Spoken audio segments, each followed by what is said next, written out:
Here is something that's very neat, and I bet a lot of you didn't even know about how to get your item to actually sell in the global marketplace. Now, a lot of you probably know something about this, but here is a trick that's going to get you even more sales, especially when it comes to shipping it globally. Now, if you're doing it wrong, here's what's going to happen.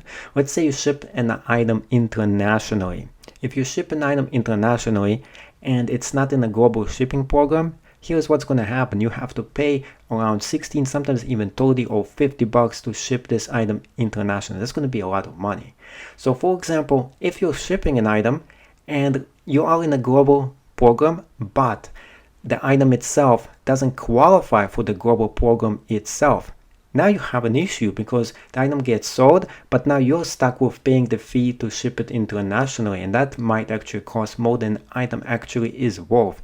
Or somebody pays for the item itself, they pay for the shipping of it, and you underestimated the shipping. So now you're stuck with the humongous bill of shipping this item. So there's one thing that you can actually do. In the shipping details, go into edit. By going into edit, there is this one menu that you have to do. That is a really cool menu here. And let's go down all the way and show you what I mean exactly. So for international shipping, all you have to do is to press on send it to a global center, and the rest will be taken care of for you. And here is another option, the alternative international shipping option. So let's say, for example, this item cannot be sold in the global shipping program. Make sure there is no alternative shipping checked here. So that means that this item, if it's not qualified for the global shipping program, it's not gonna sell at all. And that's a good thing, because you don't want to be stuck paying a humongous fee to ship this item internationally. But here is a little thing that you could do. You could, for example, to change it to the same cost to our buyers and estimate how much it's going to cost you to ship it internationally. But here is the big problem by using this service and shipping it internationally. Now you're not really protected, because when you ship it to the global shipping program, that's all you have to do. All you have to do is to ship this item from your location to the global shipping program that's located in the United States. Now, if this item doesn't get to its destination, because the global shipping program actually sent it to that location and it doesn't end up where it's supposed to be, that's their problem. That's not yours. You are totally covered. But here's the problem. If you are using the alternative international shipping options, you're shipping this item to them using your own service, which is Priority Mail International, and it doesn't get to the buyer, now you're stuck with the issue. It's up to you to prove that this item actually got to them. And if they claim it didn't, you know who eBay is going to side with? It's going to side with them. It's going to tell that you actually didn't send it out. They always side with the buyer, not the seller, which means there is no reason for you to even do this. There is no reason for you to go about and ship it yourself internationally, because there is a high chance that you're going to get scammed. Now, there is another thing that you could actually do here that's a little bit different. Let's say you still want to ship it internationally, but you don't want to take a chance in certain countries. So what you could do is choose custom locations. By choosing custom locations, what you're doing here, you're just sending it to countries that you want to do business with, and you're ignoring countries that you do not want to do business with. Here is additional service. So you can send them worldwide, but if you don't want to send it worldwide, you want to avoid certain places, you can definitely do this. You can just send it to Canada, North and South America, or just Europe, whatever place you want to actually do business with. And you're avoiding by sending it to places you don't want to do any business with whatsoever. You can even exclude shipping locations if you actually want to. You can actually create that.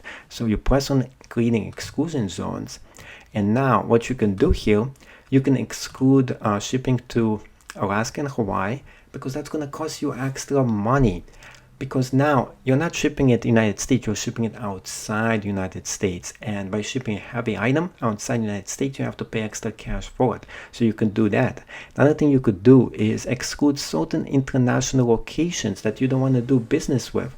So check whichever ones you don't want to do business with, and it's not going to ship to those locations as well, because you don't want to ship it to a place that you know it's going to rip you off. Now, for example, you can just press on the country itself and choose which specific country you don't want to ship to. So if you have a lot of problems with one specific country, or you know that certain countries actually go and scam you a lot more than others, just go about and check that you are not going to ship to those countries.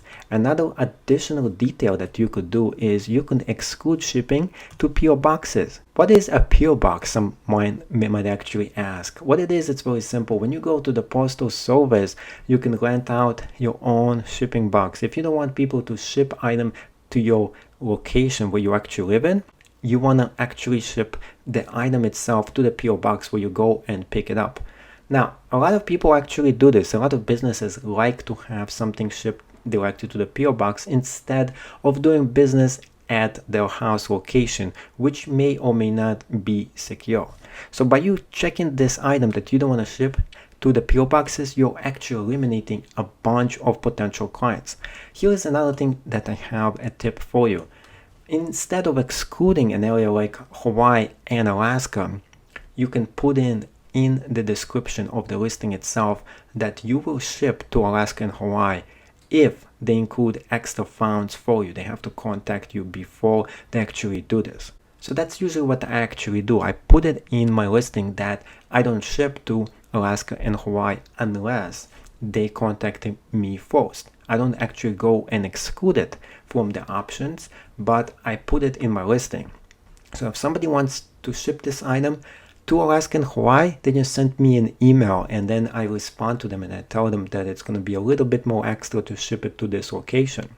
So that's another thing that you could actually do to get a lot more sales, is to make sure you go into this list, make sure you put in which kind of countries you will do business with, which ones you are not, because it's really comes down to you. What you want to do with your eBay business and who you want to decide to do business with, because that's going to be your bottom line. If you ship it to places that are going to scam you or rip you off, that's going to go against your account, and to top it off, you're going to lose money. So it's a lose-lose situation for you. And the best thing for you to do is to check the required check marks